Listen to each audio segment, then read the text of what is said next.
Hola, bienvenidos a un nuevo episodio de Neto Positivo. Mi nombre es Sebastián Moncada y hoy vamos a continuar con nuestra serie de regeneración. John Rincón y yo vamos a conversar hoy con Francisco Castrillón. Francisco es apasionado por la agricultura sintrópica, para la recuperación de bosques nativos y la seguridad alimentaria. Ha trabajado en proyectos de recuperación ambiental en Brasil, Israel, Rumanía, Indonesia, Italia, Colombia, Bolivia y República Dominicana. Concluyó sus estudios en agroforestería sintrópica en la Fazenda Ouro Fino, uno de los principales y más importantes centros de sintropía del mundo, ubicado en el estado de Bahía, en Brasil, bajo la orientación de Enrique Sousa y Ernst Götsch, científico suizo que creó esta técnica. Y con él trabajó la implementación del innovador sistema para la regeneración de pantanos de la Caatinga, una de las extensiones terrestres semidesérticas más grandes de Brasil.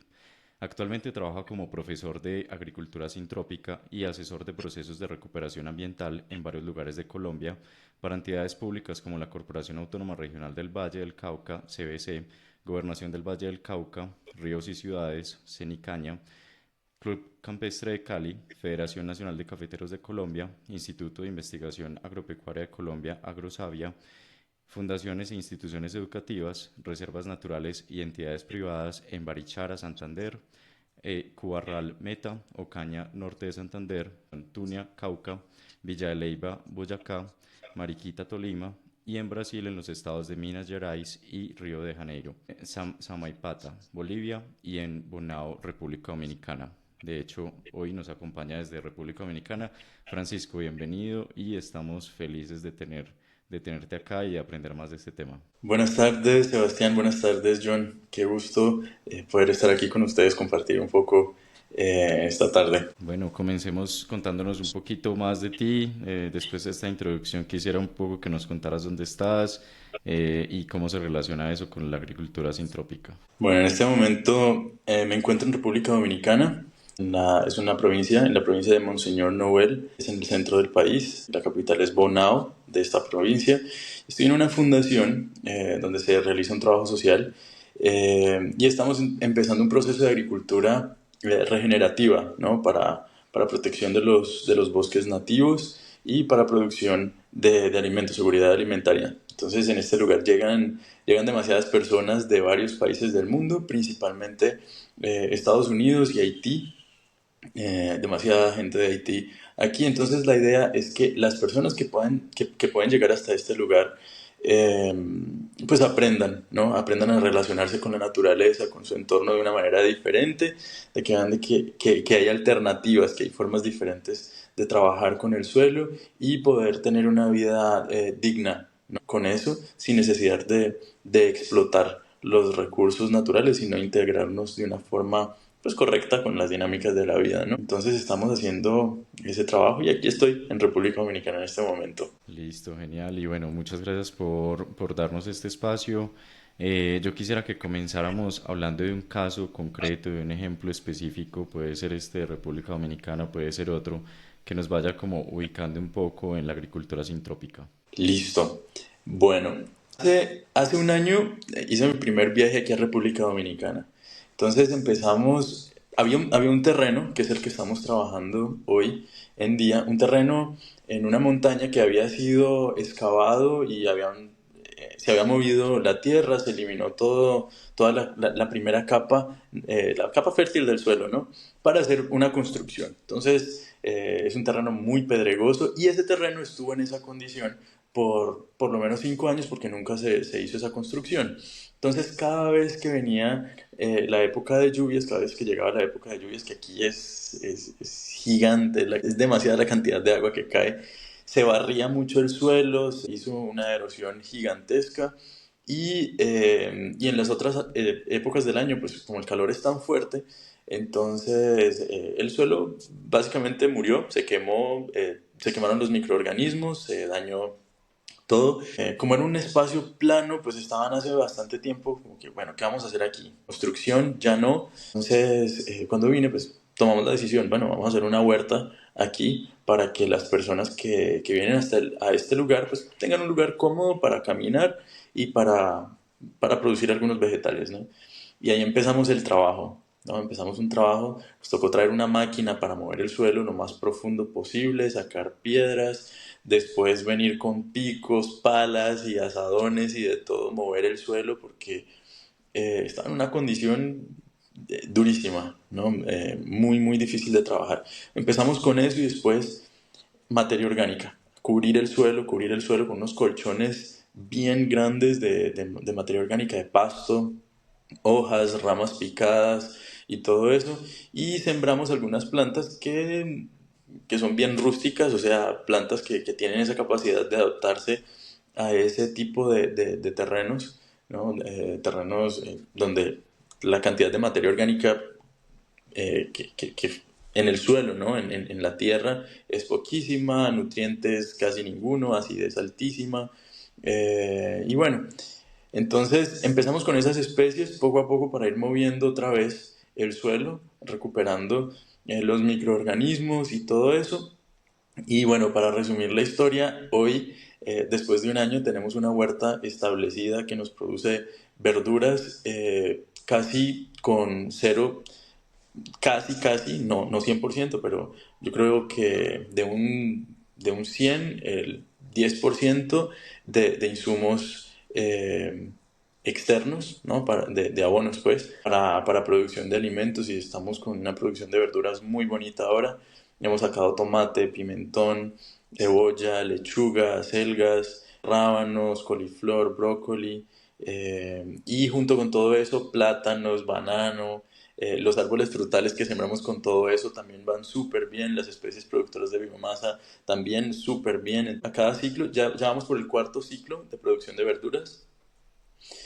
A cada ciclo que termina vemos que el suelo va cambiando muchísimo, entonces por lo menos el color del suelo cambió. Antes era tierra totalmente roja, ahorita ya tenemos una tierra con un color un poco más oscuro. El olor del suelo también cambió. Entonces ya hay presencia de microorganismos trabajando. La humedad también. Y ahora pasamos una época de sequía bien fuerte, ¿no? Tuvimos 2 meses sin lluvia, lo cual es mucho para esta región. Sin nada de lluvia, un calor fuertísimo y las plantas no sufrieron. Entonces la irrigación fue mínima. Tuvimos que hacerla, sí, obviamente, porque estamos tratando con vegetales. Pero por lo menos hacíamos irrigación un día de por medio, lo cual sería imposible en otros casos, en esas condiciones, ¿no? Y vamos súper bien, ¿no? La gente muy contenta de ver todo el proceso y vamos animados colonizando áreas nuevas aquí en esta propiedad y con la perspectiva de poder hacer eso, llevar eso a más lugares aquí dentro de la finca, ¿no? Qué nota, súper. Y bueno, ¿y cómo ha sido como el trabajo con la comunidad? ¿Cómo ha sido ese, digamos, involucrar a la comunidad y cuál ha sido como el rol de ellos en todo esto? Bueno, yo creo que para mí la experiencia ha sido magnífica, siempre aprendo muchísimo con la gente, cada cultura es única, ¿no? Entonces, en este caso, por lo menos, ha sido un desafío muy grande, muy, muy, muy grande trabajar principalmente con las personas de Haití, ¿no? Vienen de un contexto muy difícil donde los cuidados ambientales son prácticamente cero.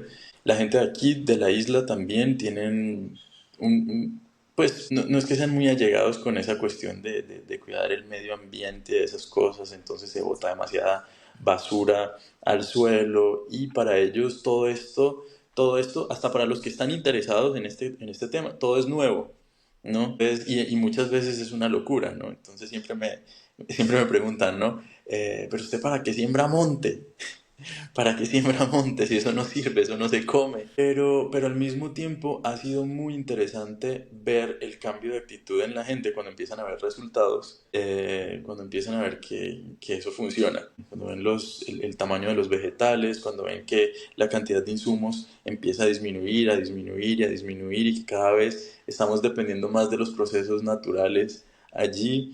Ya ellos empiezan a sacar sus propias conclusiones, entonces a veces ellos llegan como con ideas, vamos a sembrar esto, ¿crees que podemos sembrar esto y poner esto y esto y esto junto con esto? Y a veces son cosas que mezclas que hacen ellos en su cabeza que piensan que están bien, pero y no necesariamente está bien, pero solamente ver las ganas, ¿no? Las ganas de ellos y como el interés en apostarle a un método distinto y aprender de eso y de a veces llegar después de las horas de trabajo, porque pues no todos trabajan en agricultura, pero después de su horario de trabajo normal, después de las 5 de la tarde, llegar a ayudarme o a veces antes de comenzar su jornada laboral, a veces salen a las 6 de la mañana, vámonos para poder avanzar, ¿no? Entonces es bonito ver ese interés, ¿no?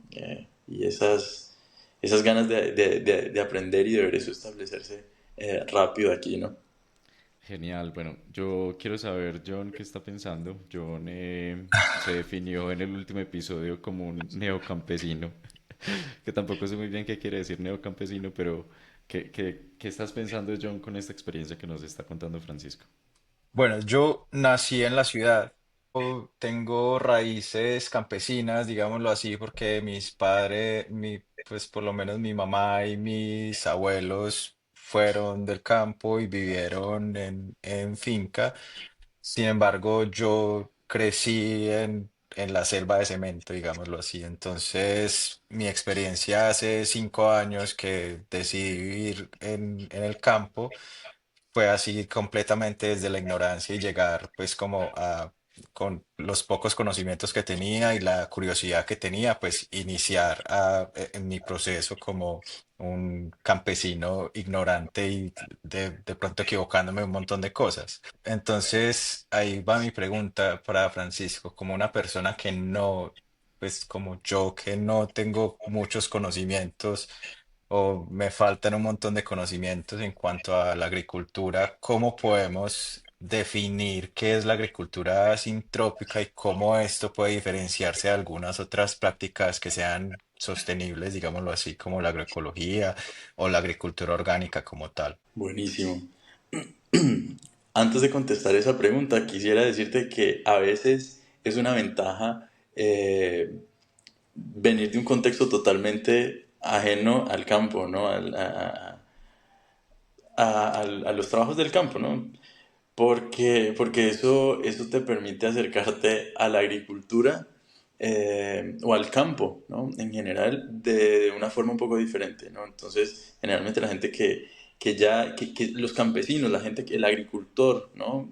Convencional, o que utiliza métodos convencionales, eh, a veces se le hace difícil entender estas cosas y para él es muy complicado como dar el paso, ¿no? De hacer esa transición a modelos más amigables con el planeta. Y bueno, y sobre la pregunta de qué es la agricultura sintrópica es básicamente un método de agricultura que se basa en puros procesos naturales. Entonces el arte literalmente es el arte de imitar la naturaleza. Con agricultura sintrópica lo que hacemos es estudiar, ¿no? Estudiar cómo funcionan los bosques, estudiar cómo funcionan los ecosistemas donde nos encontramos, ¿no? Ver cuáles son los principios que sostienen la vida en esos lugares y sistematizarlos, ¿no? Sistematizarlos para poder crear agroecosistemas que en su funcionamiento sean similares a esos bosques nativos, ¿no? Entonces, con eso lo que hacemos es fomentar la regeneración del suelo, fomentamos la biodiversidad, ¿no? Y la inclusión permanente del ser humano de una manera armónica, pues en estos sistemas, ¿no? Son sistemas altamente sostenibles. Intentamos caminar hacia una agricultura que sea puramente de procesos naturales y no una agricultura basada en insumos, ¿no? Entonces, sí, creo que esa es una de las definiciones principales, ¿no? De lo que es la agricultura sintrópica, trabajar en sincronía con la naturaleza. Ok, entonces si pudiéramos definir como principios de la sintropía, entendiendo y como redondeando un poquito más la idea, estamos imitando procesos naturales, fomentando la resiliencia de los sistemas sin necesidad de inputs o insumos externos, ¿Qué más? Ayúdame a completar ahí si se me escapa algo. Una de las cosas más importantes creo que es reintegrar al ser humano, a la naturaleza, ¿no? Eh, de una manera correcta. Con el paso de los años, con el paso del tiempo, ha habido una desconexión muy grande entre el ser humano y la naturaleza. De hecho, todas las grandes civilizaciones crecieron explotando recursos naturales, ¿no? Y el resultado de eso lo vemos en la gran devastación de la Tierra, ¿no? Del planeta. Entonces, por lo menos, si examinamos la historia de Europa, por lo menos, o la historia del Medio Oriente, ¿no? La historia de la misma África, ¿no? Y aquí, un caso muy cercano, América, ¿no? En general, eh, pues vemos que cada vez la fertilidad de nuestros suelos va en picada, va decreciendo, ¿no? Entonces los suelos ya se vuelven improductivos, el agua se contamina, ¿no? Cada vez con el paso del tiempo. Si tú al comienzo pones una cierta cantidad de abono para el siguiente ciclo de cultivos, tienes que doblar la cantidad de insumos porque ya no es suficiente, ya el suelo necesita mucho más. Y todo eso se debe a esa desconexión, ¿no? A que nosotros como seres humanos nos hemos distanciado demasiado de lo que es realmente esencial para la vida, ¿no? De los procesos naturales de los que nosotros mismos dependemos. Y esa desconexión nos lleva a destruir. Solamente podemos proteger aquello que nosotros conocemos, que entendemos y que apreciamos. Entonces, la idea con esto es que el ser humano pueda volver a conectarse, ¿no? Con la tierra, con las plantas, con el medio en el cual vivimos, para poder cuidarlo de la manera correcta. Entonces, aparte de que la agricultura sintrópica sea una agricultura de procesos naturales, que imite los procesos naturales para mantener la fertilidad de los suelos, busca que el ser humano vuelva a integrarse de una forma armónica, ¿no? Yo quisiera detenerme un poquito ahí, preguntarte, pues porque todo eso suena un poco abstracto y como preguntarte eh, cómo hacer esa observación de esos procesos naturales, ¿cierto? O sea, cómo, si de pronto no eres un experto en biología o en ecología, cómo las personas, los agricultores, digamos, pueden volverse más sensibles a, a leer esos procesos naturales sin ser necesariamente expertos, digamos. Listo. Bueno, primero, cuando se crea esa inquietud, cuando llega la inquietud, ¿no? De que hay que hacer algo diferente, ¿no? Eh, naturalmente empieza uno como persona a buscar información. Felizmente, hoy en día hay bastante información al respecto, ¿no? Pero, sí, pero una de las cosas que yo creo que a mí personalmente me ayudó mucho, ¿no? A enrutarme en esto y a entender estas cosas fue bajarme de de esa posición de creer que yo me las sé todas, ¿no? Y entender de que, como dice Gotch, nosotros formamos parte de un sistema inteligente. No somos nosotros los inteligentes, sino que formamos parte de un sistema inteligente. No somos nosotros los que nos las sabemos todas, ¿cierto? Y la naturaleza es muy compleja, pero muy sencilla de examinar, ¿no? Y de ver, de entenderlo al mismo tiempo. Un ejemplo muy práctico de eso, en estos días, por lo menos estaba con mis estudiantes aquí, y tuvimos 2 semanas de lluvias intensas, intensas, no paraba, eso era día y noche, ¿no? Necesitábamos sembrar, ¿no? Necesitábamos sembrar. ¿Cuál es la lógica que vamos a seguir para poder sembrar? ¿No? ¿Qué es lo que necesitamos saber? ¿Cómo sabemos cuándo es el momento de sembrar y qué es lo que tenemos que sembrar? Muy sencillo. Pasamos 2 meses de sequía. Antes de llegar las lluvias, hubo un cambio en la naturaleza, muy interesante. Primero, los hormigueros empezaron a crecer, ¿no? Los hormigueros empezaron a crecer. Segundo, empezaron unos vendavales, unos ventarrones fuertísimos.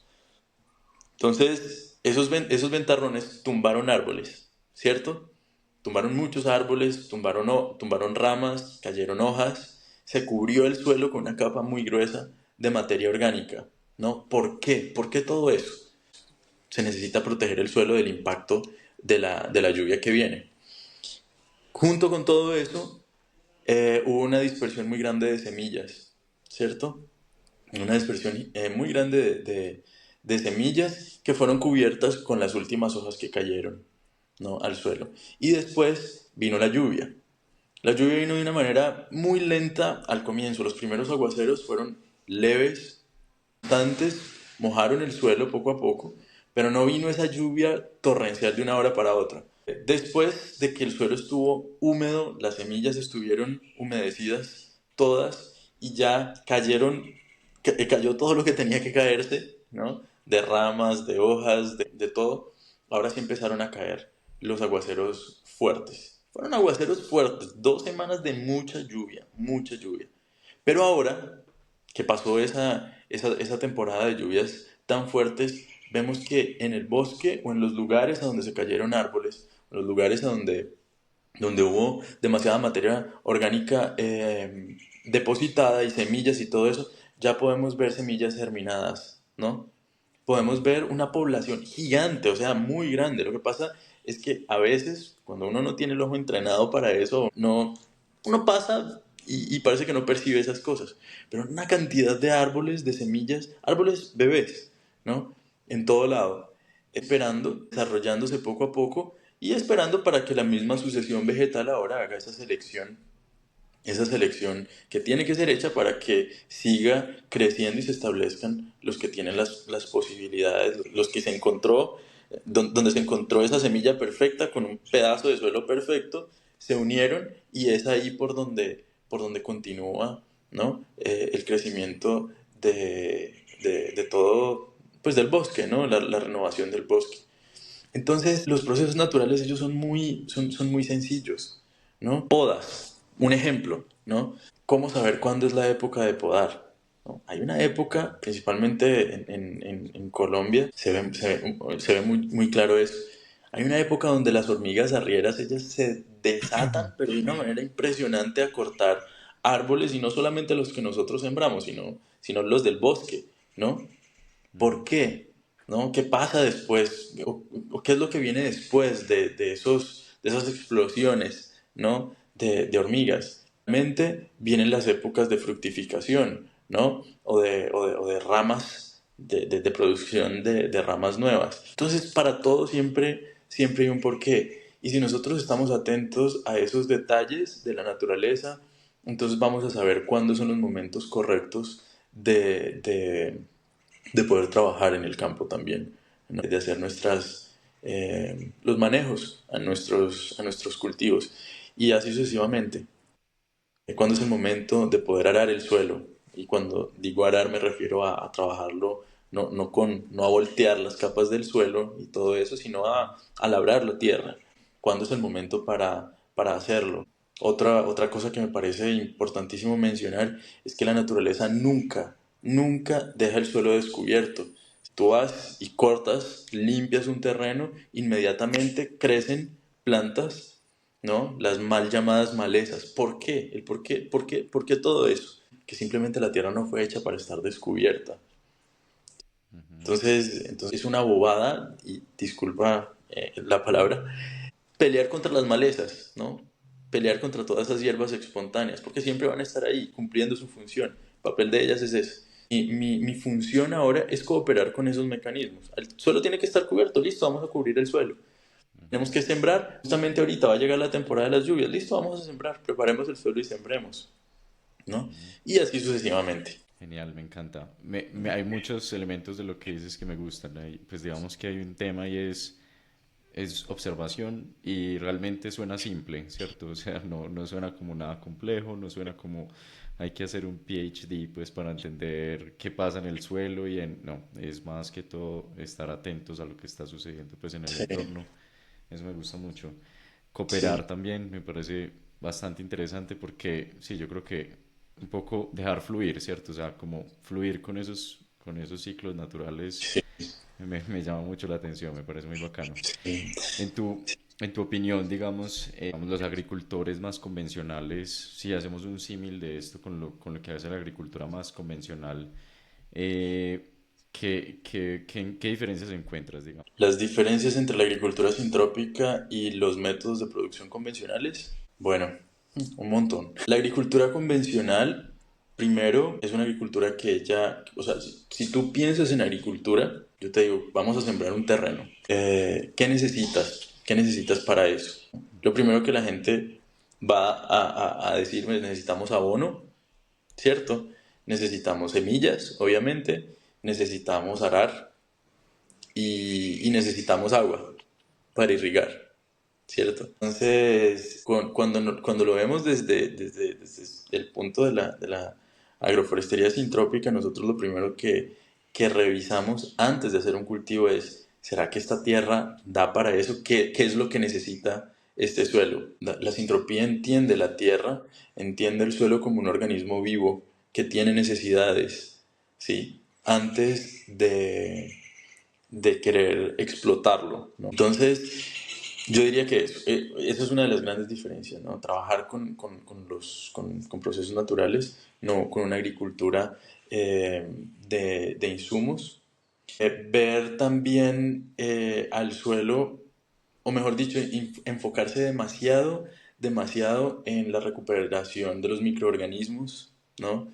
La agricultura sintrópica se enfoca mucho en la preservación de los microorganismos, la multiplicación de ellos, en mejorar la estructura del suelo con materia orgánica. No nos enfocamos nunca, mejor dicho, eso es una palabra que se desconoce completamente en la sintropía, los monocultivos, ¿no? Jamás. No usamos agrotóxicos, tampoco utilizamos deshierves, ¿no? Nada de deshierves. Bueno, a propósito, sí hacemos algunos tipos de deshierves que son deshierves selectivos, ¿no? Revisar cuáles plantas espontáneas están bonitas, están cumpliendo una función correcta ahí en el sistema y todo eso. No hay necesidad de pelear contra todo, contra todo eso. Entonces, yo diría que esas cosas, si las comparamos con los métodos tradicionales que son justamente quitar todo, dejar el suelo pelado, solamente monocultivos y todas esas cosas son como muy, muy, muy diferentes. Una cosa también que recuerdo ahorita, que recordé ahora, que creo que es importante, es que se toman en cuenta mucho los métodos antiguos, ¿no? de producción, el saber ancestral, ¿no? El saber del campesino. De hecho, si nosotros revisamos nuestros abuelos, ¿no? Las personas de antes, esa gente que no sabía nada, nada de abonos y de químicos y de nada de eso. Aparte de todo, vivían súper lejos, ¿no? de los centros urbanos, y cuando ellos salían era a llevar sus cargas con sus productos, pero el abono de ellos era el mismo monte, o el estiércol de animales procesado, el compost, ¿no? de las vacas y de todo eso. Era lo que se utilizaba en la época. Relativamente esa cuestión de agrotóxicos y todo eso, usados como fertilizantes, es una cosa, podemos decir que nueva. Ok, muy interesante ese punto. Primero sobre el restablecer esos saberes ancestrales y poder recuperar como las técnicas que utilizaban los abuelos para poder fertilizar. En este caso, en la agricultura sintrópica, ¿cómo pues, se establecen biofábricas o de qué manera, digamos, se hace ese reemplazo de los agroquímicos, agrotóxicos con, con estos fertilizantes para estos sistemas sintrópicos? Ujú. Bueno, ¿cómo puedo llamar esto? Como dos líneas de trabajo dentro de la agricultura sintrópica, ¿no? Hay unas personas que son supremamente a favor de usar abonos orgánicos, ¿no? Eh, y hay otra línea que es totalmente lo opuesto, solamente procesos naturales y dejar que el suelo mismo vaya mostrando como en qué etapa está y en qué momento, y si de hecho se puede sembrar ahora, sí o no. Entonces, fábricas generalmente nosotros no construimos, sino que nos enfocamos demasiado en la producción de biomasa, en el uso de las gramíneas, los pastos y todo eso, para promover la fijación de carbono, de muchas leguminosas también para fijación de nitrógeno en el suelo y las dinámicas con las podas, ¿no? Podemos decir que creamos sistemas biodiversos, biodiversos y complementares. ¿Qué significa todo eso? Bueno, que tenemos unas plantas que ya son especializadas en fijar nitrógeno, mientras las otras son especializadas en en disponibilizar fósforo, otras son especializadas en disponibilizar calcio y así sucesivamente. Entonces, en esa interacción, ¿no? Hay algunos escritores e investigadores que dicen que las plantas forman asociaciones en las raíces, por sus raíces. Y es en esa asociación donde ellas comparten nutrientes, comparten información, comparten agua, ¿no? Se protegen las unas a las otras. Entonces es justamente en esas asociaciones donde se mueven todos esos nutrientes en el suelo. Una vez las plantas crecen y se hacen los manejos adecuados, ¿no? Cuando me refiero a manejos, me refiero a podas, ¿no? A una dinámica de podas, que es una de las cosas que diferencia mucho la agricultura sintrópica de otras formas de agricultura regenerativas también. Todo esto se le devuelve al suelo, ¿no? Entonces, cuanto más materia orgánica va creciendo, ¿no? Masa verde podada y devuelta al suelo, entonces, asimismo, se aumenta y se trabaja con ese ciclaje de nutrientes, ¿no?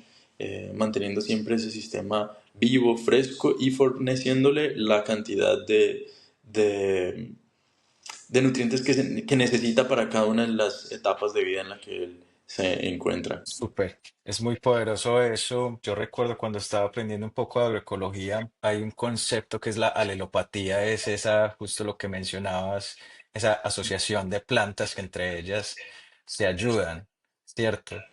Exactamente. Pues no he tenido tanto como el chance de hacer como un paralelo, un experimento, digámoslo así, de ver cómo esta asociación funciona mejor que esta o plantas que están solamente, digamos, tengo una parcela con solamente lechugas y acá hay un mix de ensaladas, digámoslo así, o una mezcla de distintas plantas, pero yo creo que tú sí has tenido la oportunidad de ver como el paralelo de esas asociaciones, cómo son más beneficiosas cuando hay una diversidad de plantas frente a algo así como monocultivo, ¿cierto? Que, digamos, tienes algo que decir con respecto a cuando hay diversidad, cómo esas asociaciones contribuyen a la fertilidad del suelo cuando no hay como insumos externos. Claro que sí. Hay dos cosas importantes que podríamos mencionar ahí. Una de ellas es que hace un tiempo en Brasil se hizo una investigación, se hizo, en realidad fue un análisis, ¿no? De alimentos producidos en sistemas convencionales con agrotóxicos, normal, sistemas orgánicos convencionales también y sistemas sintrópicos. Y la diferencia entre los tres tipos, entre los tres tipos de alimento, ¿no? De frutos examinados, fue muy interesante porque mientras que los alimentos producidos en sistemas convencionales con agrotóxicos, el valor nutricional de ellos era pues muy bajo a pesar de su tamaño, de su color y todo, el valor nutricional de ellos era súper bajo. Y comparándolos, los alimentos orgánicos con los alimentos de sistemas sintrópicos, el sabor también en los alimentos provenientes de sistemas sintrópicos, mucho más acentuados, mucho más jugosos y también por el suelo estar naturalmente aprovechando el máximo de su fuerza vital para la producción, entonces el valor nutricional de ellos también era mucho más alto comparado con los alimentos de sistemas orgánicos convencionales. Entonces, ahí ya vemos la ventaja de esta asociación, ¿no? De tener la ventaja de tener varias plantas en un mismo lugar. Otra cosa es la ventaja que tienes para tu propio suelo, ¿cierto? Mira, hay una comunidad de microorganismos que viven en el suelo y que así como en nuestro sistema digestivo, en nuestro intestino, uno tiene que cultivarla, ¿cierto? Un ejemplo de eso, hoy tú estás acostumbrado a comer, por ejemplo, brócoli, coliflor. Entonces tu organismo en tu intestino van a crecer determinadas bacterias, ¿no? Que son encargadas de digerir las fibras de estos alimentos. Pero si resulta que mañana comes espinacas, ¿no? Puede ser que de un momento a otro no te caiga muy bien, ¿sí? Puede ser que de un momento a otro no te caiga muy bien, no porque sean malas para el cuerpo, sino porque no tienes las bacterias necesarias para poder desdoblar, ¿no? Digerir esas fibras. Lo mismo pasa con el suelo. Entonces, tener una oferta grande de plantas de diferentes familias, de diferentes especies en tu cultivo, lo único que te va a garantizar es que tengas una mayor cantidad de microorganismos que son los que van a desdoblar todos los nutrientes que naturalmente, los minerales, ¿no? que hay en el suelo para que tus plantas puedan alimentarse. Ellos en realidad son los que alimentan a las plantas, ¿no? Es la asociación de esos microorganismos con las raíces, los que proporcionan una buena alimentación más abundante, más equilibrada para las plantas. Entonces, tener esta cantidad de especies en un sistema, aparte de que crea las condiciones perfectas para ellas mismas, ¿no? Por fuera, también por debajo del suelo, solamente promueve fertilidad, ¿no? Fertilidad en el suelo. Y es justamente esa asociación lo que va creando también pues ella es creada también por la sucesión vegetal, ¿no? Que es la que mantiene siempre la fertilidad de los suelos, ¿no? La sucesión vegetal es uno de los principios de la agricultura sintrópica. No sé si quedó claro eso o si... Sí, pues a mí me queda claro, es interesante cuando hablábamos antes sobre los estratos. Entiendo que los estratos es este concepto de la sucesión vegetal en la que cada ciclo va añadiendo más nutrientes, más microorganismos y cada vez el sistema se vuelve más resiliente. Los estratos y la sucesión vegetal son dos principios de la agricultura sintrópica que ellos trabajan de la mano, ¿no? Cuando se habla de sucesión vegetal, hablamos de esa dinámica de la naturaleza donde plantas que tienen la capacidad de aparecer en determinado momento, ¿no? Se establecen y preparan las condiciones para otras más exigentes en fertilidad. Entonces ellas van cumpliendo esa función. Ellas llegan, cumplen su función. En el momento cuando ellas terminan con eso, cumplieron su función, ellas se retiran y dan espacio para que otras más exigentes continúen el proceso, ¿no? Y eso es un proceso infinito. Continúa, continúa, continúa y eso va por años y años y años hasta llegar a los bosques centenarios, que también cuando llegan a su etapa máxima, pues esos árboles se caen y vuelve y empieza todo otra vez, solo que desde un nivel de fertilidad mucho más alto. Ahora, cuando hablamos de estratificación, nos referimos a la necesidad lumínica que tienen las plantas, Ok. a la necesidad del sol. Entonces, no sé si ustedes recuerdan que antes las abuelas decían, esta mata, mi abuela tiene un jardín bellísimo, ¿no? Y yo crecí viéndola a ella cuidarlo y todo eso, y cada vez que ella me decía, ayúdame a pasar esta mata para acá o esta para acá, tales, esta es de sol, ¿no? A esta es de sombra, a esta le gusta como la media sombra, ¿no? Y eso es pura estratificación.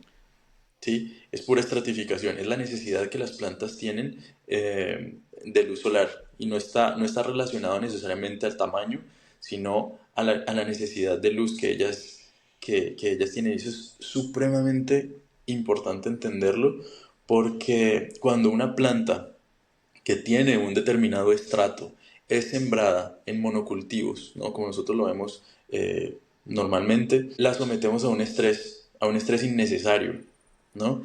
Y una planta sometida a estrés es una planta que se enferma y es una planta que naturalmente queda vulnerable al ataque de insectos, ¿no? Y esos insectos pues vienen para cumplir su función. ¿Cuál es? Optimizar los procesos de la vida en la naturaleza y pues vienen y la atacan, se la llevan y nos quedamos sin nada. Pero es justamente como volver a lo que estábamos diciendo anteriormente, ¿no? Entender los procesos naturales, entender por qué el porqué de las cosas, cuándo, en qué momento, ¿no? ¿Qué es lo que se necesita? Entonces, eh, esas dos cosas son sucesión natural, ¿no? Sucesión vegetal y estratificación, Estoy que son pensando que dos de soy los una abuela grandes completa. principios de la sintropía. Dime. Estoy pensando que soy una abuela completa, que todavía digo, esta planta es de sombra, esta planta es de sol, esa no debe ir acá. Pero bueno, no. Y también, bueno, genial lo que mencionas sobre, digamos, el manejo de plagas. Quiero entenderlo como más a profundidad y digamos que mencionas algo muy importante y es eh, que si la planta está saludable, pues va a ser una planta más resistente a enfermedades, ¿cierto? ¿Qué otros elementos tiene la agricultura sintrópica, digamos, para evitar que aparezcan plagas? Y no sé si nos puedes dar un ejemplo sobre algún cultivo específico que tenga como alguna propensidad pues a sufrir de enfermedades. Entiendo, por ejemplo, en algunos, en la palma existen algunos hongos, en el banano también existen algunos hongos que lo atacan. En el caso del café, la roya, pues no sé si podamos como dar ejemplos de cómo la agricultura sintrópica, digamos, evita esa aparición de plagas. Listo. Mira, para esto hay una cosa, creo que es importante, antes de todo, definir el concepto de plagas y enfermedades, ¿sí? ¿Qué es una plaga? ¿No? ¿Qué es una plaga? ¿Qué es una enfermedad? Cuando revisamos la naturaleza, observamos un poquitico más las dinámicas de la naturaleza, nos damos cuenta de que las dinámicas de la naturaleza son pura cooperación entre especies, ¿no? Es un sistema perfecto, muchas partes trabajan en cooperación para que los procesos de la vida allí puedan ser óptimos siempre. ¿Listo? Entonces, hay una frase que me gusta mucho, no recuerdo el autor en este momento, ¿no? Pero es una frase que dice que cuando las plagas llegan o cuando llegan esas explosiones de insectos, ¿no? Enfermedades, de hongos, bacterias, lo que sea, son simplemente ay, se me fue. Pero dice así, ellos llegan como mensajeros del cielo diciéndonos que hay algo que no está bien con nuestro suelo. Ok. Entonces, uno de los conceptos de la sintropía, ¿no? Uno de los conceptos de Gotch, es que las dinámicas naturales son dinámicas de pura cooperación y de amor incondicional. Entonces, bajo ese lente, podemos llegar a la conclusión de que las plagas y enfermedades simplemente vienen para cooperar y para ayudarnos a nosotros en nuestros esfuerzos por recuperar el suelo. Entonces, un ejemplo, y este es bien práctico, eso fue una de las cosas que a mí me llamó muchísimo la atención cuando estaba estudiando eh, estos temas. Resulta que una vez sembramos unos cítricos, ¿no? Sembramos unos cítricos junto con un cultivo, estábamos haciendo un cultivo de cacao con azaí, algunas frutas del Amazonas, y junto con eso pusimos piña y bueno, varias otras cosas bien rústicas, ¿no? Que en ese estado, en ese momento iban a crecer bien. Pero resulta que recuerdo mucho que Enrique Sousa, de la Fazenda Orofino, nos trajo unos cítricos y nos dijo, ubíquenlos en un lugar donde ustedes crean que ellos pueden ir bien y siémbrenlos de acuerdo con todo lo que hemos aprendido. Listo. Sembramos estos cítricos, pero se nos olvidó materia orgánica cubriendo alrededor.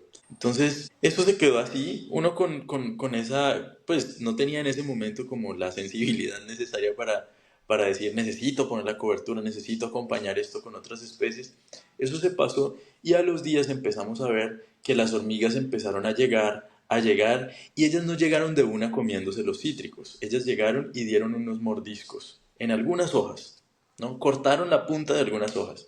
Cuando pasamos, el profesor nos dijo, mira, observen, no les voy a decir nada, solamente observen lo que está pasando, saquen sus conclusiones y después ustedes me dicen qué es lo que está pasando. Bueno, eso se quedó así. 2 días después, más hojas perdidas. Y nosotros, ¿pero qué está pasando? ¿Por qué? El resto del cultivo no. ¿Pero por qué estos cítricos? Sí. Pasamos unos días, vinieron las hormigas, se los llevaron, ¿no? Todas las hojas. ¿Por qué? Bueno, ahí entendimos de que lo que estaba pasando es que ese suelo, primero, no estaba en condiciones todavía de recibir cítricos, ¿no? Entonces, podíamos sembrarlo desde que acompañáramos esos cítricos con algunas especies rústicas alrededor de ellos, haciendo la función de una protección, ¿no? Una barrera de protección, unas plantas que tuvieran raíces fuertes, unas plantas que fueran de crecimiento rápido, que tuvieran la capacidad de producir materia orgánica suficiente, biomasa, para poder alimentar esos cítricos que pudieran servirle de sombrilla, o nosotros los llamamos de plantas madre, ¿no? Que puedan auxiliar en el crecimiento del cítrico. Y cuando nosotros pusimos en práctica eso, cuando hicimos ese trabajo, colocamos todo lo que se necesitó, paró el ataque, ¿no? Paró el ataque de las hormigas. Otro caso también que creo que sería bueno mencionar Mm, fue un caso en Barichara. No sé, ustedes saben espérame, que quisiera Barichara, como profundizar un poquito más ahí. sí, Porque, pues, ¿qué hacía, digamos, que ese cultivo estuviera propenso al ataque de hormigas en ese caso? Pues, digamos, no estaba preparado, pero ¿qué era lo que pasaba, digamos, eh, en los árboles que las hacía más propensas, o en el medio ambiente que hacía ujú. que, no sé, que se propagaran más las hormigas? ¿Qué era lo que sucedía en ese caso? Claro, los cítricos son cultivos que requieren una fertilidad en el suelo muy alta, requieren un suelo con un drenaje también muy bueno, suelos con una textura muy, muy definida, suelos que no se encharquen fácil, suelos que tengan una buena cantidad de materia orgánica, que la cantidad de minerales disponibles para la producción, para el crecimiento y fructificación estén en las proporciones correctas. Y cuando tú tienes un suelo que él está desregulado, ¿no? Un suelo que no está pues, dentro de lo que ese cítrico necesita, naturalmente el árbol va a entrar en un periodo de estrés, va a estresarse porque no tiene las condiciones necesarias para él, ¿no? Un árbol estresado, naturalmente. Mira, hay una cosa súper interesante y es que en las plantas que se estresan o las plantas que están enfermas, hay algunos azúcares, ¿no? Que ellos empiezan a circular, ellos deberían formar, ¿no? Algunos aminoácidos que ellos deberían formar parte de los tejidos de las plantas, de la corteza y todo esto, y ellos en vez de hacer parte de la estructura de la planta, ellos empiezan a circular de forma libre por la savia por la savia en la planta, ¿no? Y eso vuelve la planta un objeto número uno de los insectos. ¿Por qué? Porque es mucho más fácil para ellos digerirla, ¿no? Ok. Es mucho más fácil para ellos digerirla. Entonces, es como que ella se dispone, ¿no? Se abre para que el insecto mismo se la lleve, ¿no? Porque todo en la naturaleza trabaja siempre buscando optimizar esos procesos y que los gastos de energía puedan ser muy bajos, ¿no? O lo más bajos posibles para poder crecer, gastar lo mínimo de energía y aumentar, ¿no? Crecimiento, producción y todo eso.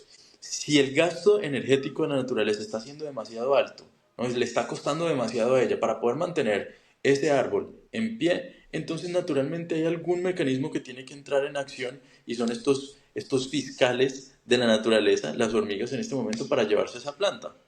¿cierto? Entonces eso era lo que estaba pasando, ¿no? Y pasa con lo mismo con los hongos, por ejemplo. De hecho, no sé si eso quedó claro, ¿les quedó Sí, sí, claro sí, eso? perfecto. Sí. Ok. Mira, estaba Uf. hablando con un amigo, la semana pasada, él está en África, estudiamos juntos, y resulta que él está haciendo un experimento de volver unos cultivos convencionales, orgánicos, en sistemas sintrópicos.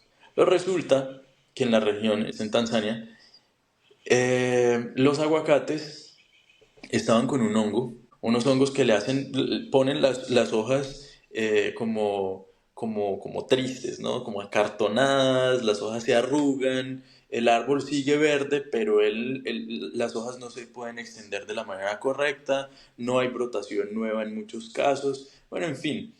Entonces, analizando y analizando y analizando, él llega a la conclusión de que está este hongo y que nos está permitiendo, que hay demasiada humedad en el suelo, unos suelos muy compactados, y no están dejando que la planta pueda desarrollarse. Sencillo, ¿no? Se corta la irrigación, ¿no? Se corta la irrigación y le hizo unas podas muy sencillas a los aguacates, ¿no? Le cortó poca cosa para que ellos tuvieran esa posibilidad de seguir respirando y que la misma planta fuera eliminando la humedad del suelo mediante su sistema de transpiración.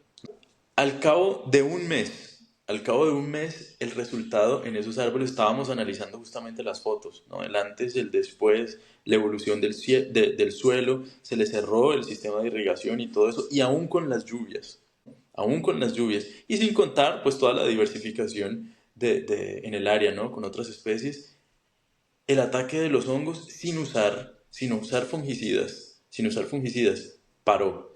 Y ahora los aguacates están con sus hojas completamente diferentes. Es una cosa que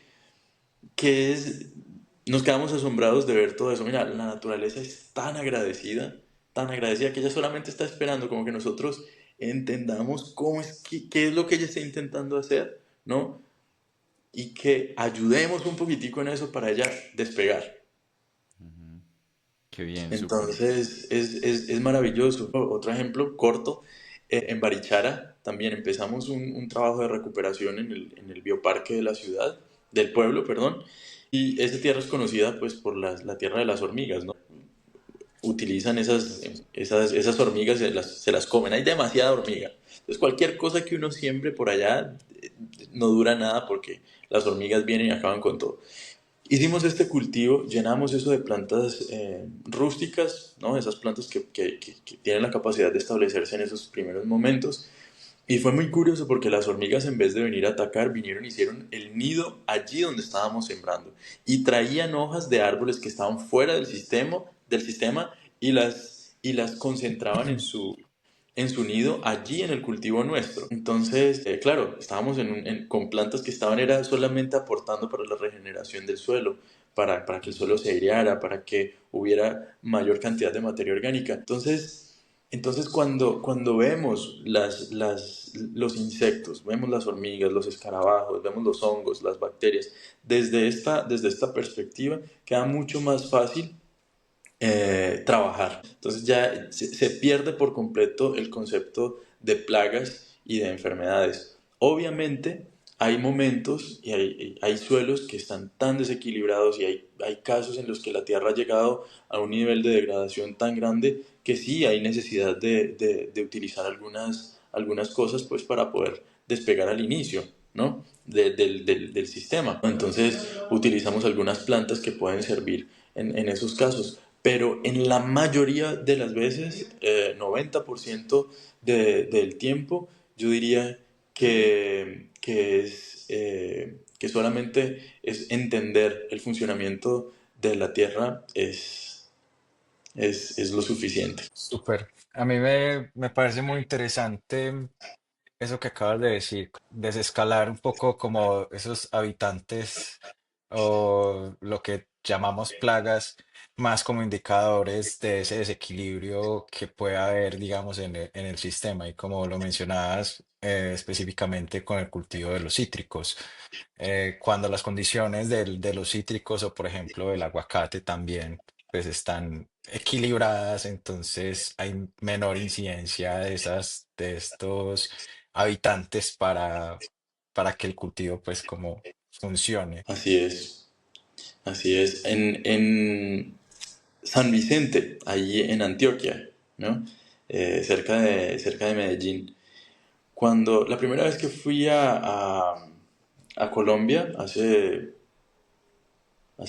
unos 3 años más o menos, llegué a la casa de un amigo que tenía un monocultivo de aguacate. Y no sé si ustedes saben, pero en Colombia hay un problema muy grande ahora con los cultivos de aguacate y es que están siendo atacados por el Monalonium, ¿no? Es un hongo que acaba con los cultivos, ataca los tejidos más tiernos, los brotes tiernos de las plantas y acaba con los cultivos. Después de que entra allí y agarra el centro de la planta, se acabó, ¿no?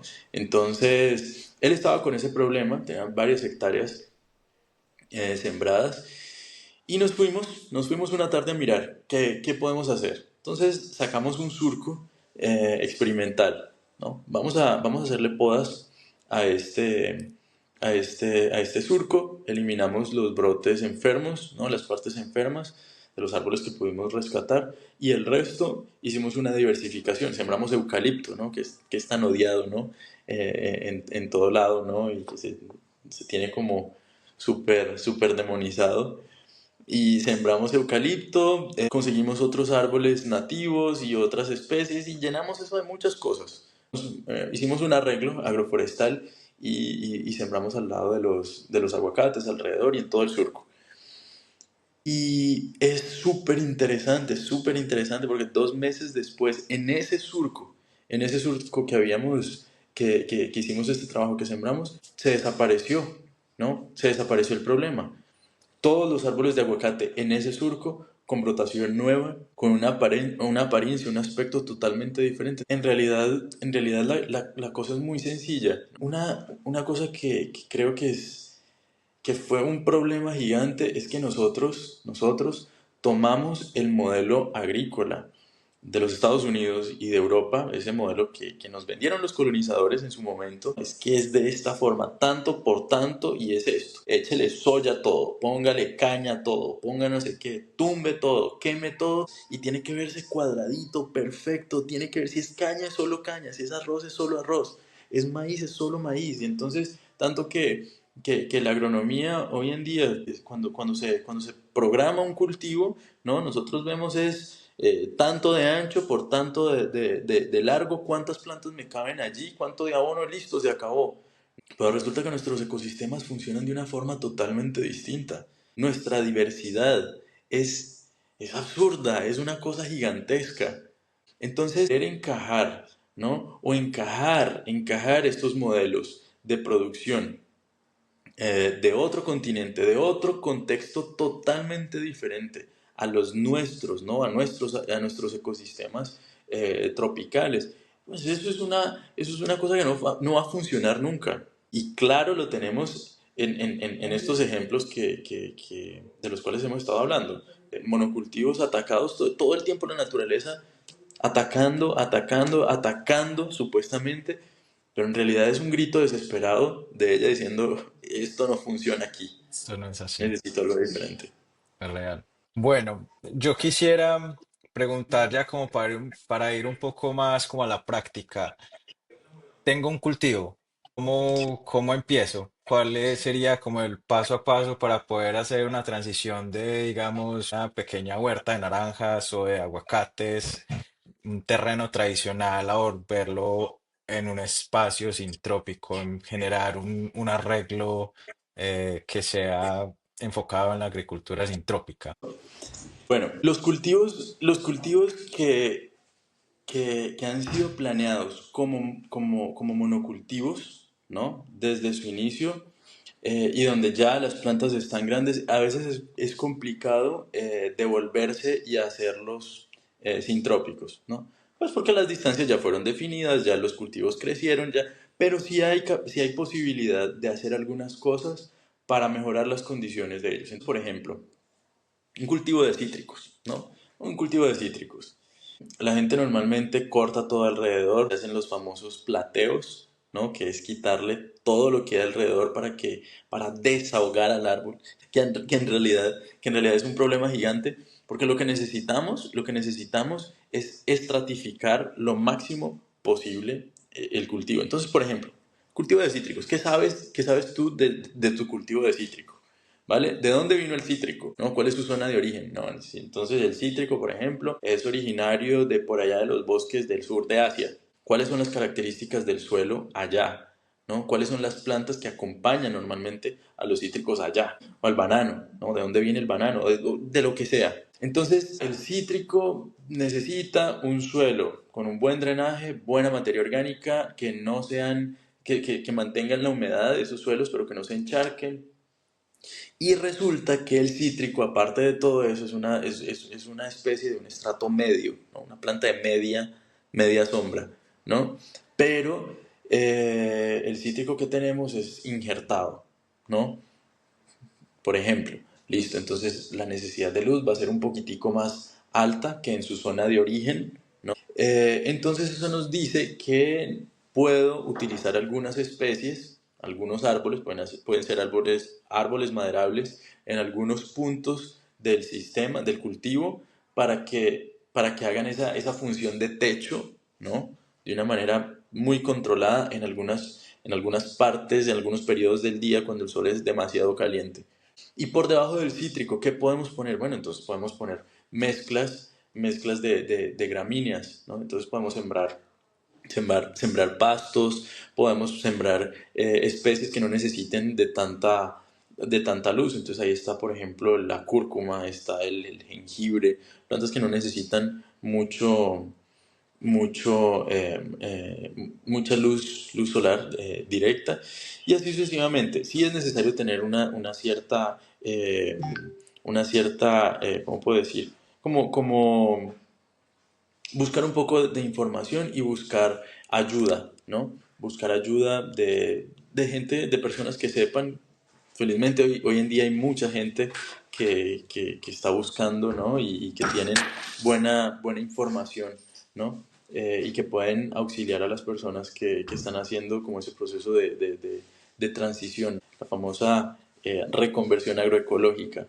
Entonces, es básicamente eso, diversificar. Tuvimos un caso, por ejemplo, en Brasil, muy famoso, con Goch, que fue un cultivo de coco, ¿no? Uno de los cultivos más grandes de coco de Brasil, una empresa que produce leche de coco, crema de coco y todas esas cosas. Resulta que en este lugar, el cultivo de coco, las palmas de coco, llegaban a un periodo donde llegaban a la floración, pero de una hora para otra, ¡pah!, se caían las flores, ¿no? Y no producía, y no producía, y no producía. ¿Por qué? ¿Y por qué? ¿Y por qué? Llamaron a Goch y estuvimos conversando, ¿no? Eso fue supremamente interesante, poder ver todo eso, porque resulta que una de las sugerencias de él al ver el cultivo fue: vamos a hacer una poda del pasto, ¿no? El pasto por debajo, pasto, o sea, totalmente desconectado del coco, ¿no? Pasto por debajo, justamente cuando él entra en su periodo de floración. ¿Qué era lo que estaba pasando? Que en ese momento, cuando la palma empezaba su proceso de floración, el pasto abajo empezaba su proceso de senescencia, ¿no? Empezaba a morir, ¿no? A dar espiga, dar flor, para dar semilla y morir. Entonces, ¿cuál es la información que se pasaba para todo el cultivo? Estamos en un momento donde el pasto se está muriendo, hay que dar semilla, hay que parar el suministro de agua para las plantas, para que pueda secarse la semilla y el pasto pueda continuar, ¿no? No se pierda la especie. Entonces esa información estaba afectando al coco. En el momento cuando se hizo esta poda y el pasto tuvo la oportunidad de brotar otra vez, la misma fuerza del pasto estimuló el crecimiento del coco. Esos detalles, ¿no? Esos detalles es supremamente importante como tenerlos en cuenta cuando vamos a hacer una transición. ¿Qué tipo de vegetación tengo? ¿De qué es mi cultivo? ¿No? Tengo una huerta, ¿no? Por ejemplo, como en el caso nuestro aquí en República Dominicana ahora. Tengo una huerta. ¿Qué necesito? Bueno, ¿cuáles son las condiciones del clima aquí? Las verduras naturalmente necesitan un clima un poco más fresco que el que tenemos aquí.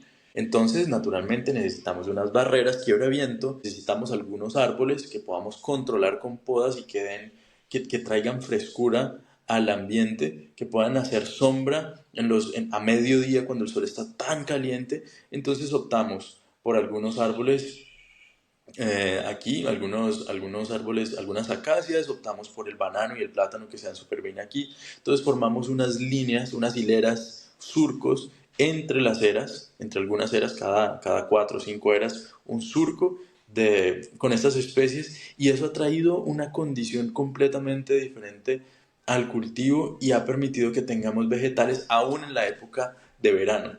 Eh, yo diría que puede parecer complejo, puede parecer mucha cosa, pero se puede hacer.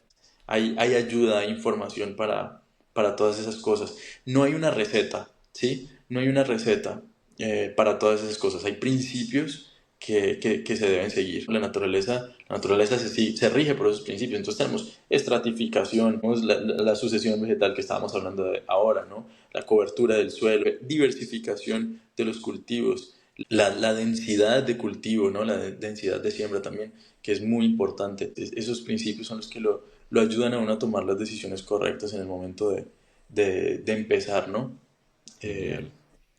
Bueno, Francisco, lastimosamente se nos está acabando el tiempo, pero ha sido súper interesante. Te voy a decir que en mi familia tenemos un cultivo de mandarina que sufrió precisamente un ataque de hormiga, un cultivo de aguacate que lo acabó un hongo. Entonces, todo esto que has conversado me ha parecido pues que es súper práctico, súper valioso, ¿verdad? Muchísimas gracias. El ejemplo del coco y el pasto, de verdad, todavía no lo supero. Está súper interesante. Y bueno, ya sí, como decía, nos toca ir cerrando. No, antes de terminar, quería preguntarte dos cosas. Uno es, bueno, ¿dónde pueden los que quieran aprender más de este tema, qué pueden buscar? ¿Qué recursos les podemos recomendar? ¿Libros, películas que les recomendás? Y la segunda pregunta es, ¿dónde te pueden encontrar las personas que quieran aprender más sobre este tema?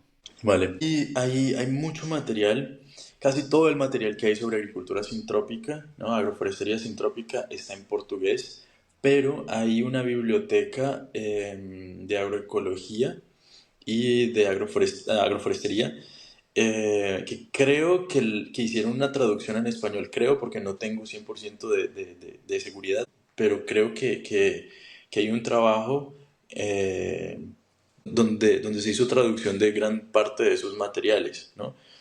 Hay dos libros que yo recomendaría muchísimo. Uno es el libro de Agricultura Sintrópica, según Ernst Götz. Es un libro buenísimo, buenísimo, está en portugués, pero de ese sí creo que hay alguna traducción al español. No sé la calidad porque creo que se hizo con inteligencia artificial o alguna cosa así. Entonces no sé qué tal es la traducción, pero pues todo esto que te estoy diciendo es solamente como, no tengo seguridad de eso. Y hay otro libro también que hay muy, muy bueno sobre agricultura sintrópica que se llama Agroforestando el mundo del tractor al machete. Son dos libros buenísimos, ¿no? Hay mucho material, pero estos dos libros para mí son excelentes para quien quiere comenzar, ¿no? Para el que quiere comenzar, quiere tener unas nociones, ¿no? Conocer los principios de la agricultura sintrópica y todo eso. Hay muchos lugares con iniciativas muy bonitas de agricultura sintrópica que están en unos trabajos muy bonitos y reciben personas por temporadas para aprender, principalmente en Brasil. Entonces está la Fazenda Ouro Fino, que es uno de los centros más importantes en el mundo de agricultura sintrópica, con Enrique Souza. Son 40 hectáreas, ¿no? de bosque sintrópico en plena producción, con árboles increíbles de nueces, azaí. Hay una diversidad impresionante. Es impresionante. Es uno de mis lugares favoritos. También hay otro amigo en Brasil, Lucas, que es del Sitio das Mangueiras, se llama. También un proyecto más enfocado en la producción de café y horticultura, buenísimo. Y está la famosa Fazenda Olhos d'Água, la finca de Goch, ¿no? Es el ejemplo más grande que existe, ¿no? 500 hectáreas recuperadas, fue como lo que dio a conocer la agricultura sintrópica al mundo. Es ahí donde vive Goch. Entonces, yo siempre le recomiendo mucho a la gente, si tienen la posibilidad en algún momento de hacer el contacto, conocer y encuentran un espacio, ¿no? en la agenda de él para, abierto para ir y visitar, es súper, súper válido. Aquí en República Dominicana también estamos con este proyecto, estamos recibiendo gente, ¿no? que quiera aprender. Hay en México, en el Mediterráneo también, en España, en Italia, hay algunos lugares que están haciendo muy buenos trabajos con agricultura sintrópica. Sí, eso en cuanto a información, ¿no? Y a quien quiera como prepararse y buscar sobre esos temas. Y sobre Y para que te sigan contacto. a ti. Sí, yo utilizo, por el momento, estoy solamente con el Instagram, Francisco Agrofloresta, y allí comparto un poco como es mi rutina y de algunas actividades que realizo. Eh, y por ahí podemos hablar. Súper, Para el muy próximo año, inspirador, para el Francisco. próximo año, gracias, gracias. Para el próximo año vamos a empezar un taller aquí. Son 3 meses, van a ser 3 meses de curso para personas que quieran venir y aprender agricultura aquí con nosotros. Entonces, vamos a tener clases teórico-prácticas eh, y el día a día aquí en la finca para, para quien quiera como tener una noción un poquitico más amplia sobre eso, ¿no? Genial, listo, perfecto. Vamos a dejar todos esos links en la descripción del episodio. También contarles que John y yo estamos en un proceso de buscar y recoger todos los productores regenerativos de Colombia. Los estamos organizando en un directorio para que, pues, básicamente los podamos conocer y acceder a ellos y poder acceder a sus productos. Entonces también les dejamos el link en los comentarios. Bueno, nada, ya gracias Francisco, muchas gracias John y bueno, gracias a todos los que nos escuchan por llegar al final de este episodio. Si te gustó este episodio, compártelo, hazle clic a la campanita para que no te pierdas de ningún episodio de Neto Positivo. Te invitamos a seguir la conversación en nuestro perfil de LinkedIn e Instagram, donde nos encuentras como Neto Positivo. También puedes escribirnos a netopositivopodcast@gmail.com y nos vemos dentro de 15 días con un nuevo episodio de Regeneración. Muchas gracias. Gracias. Muchísimas gracias.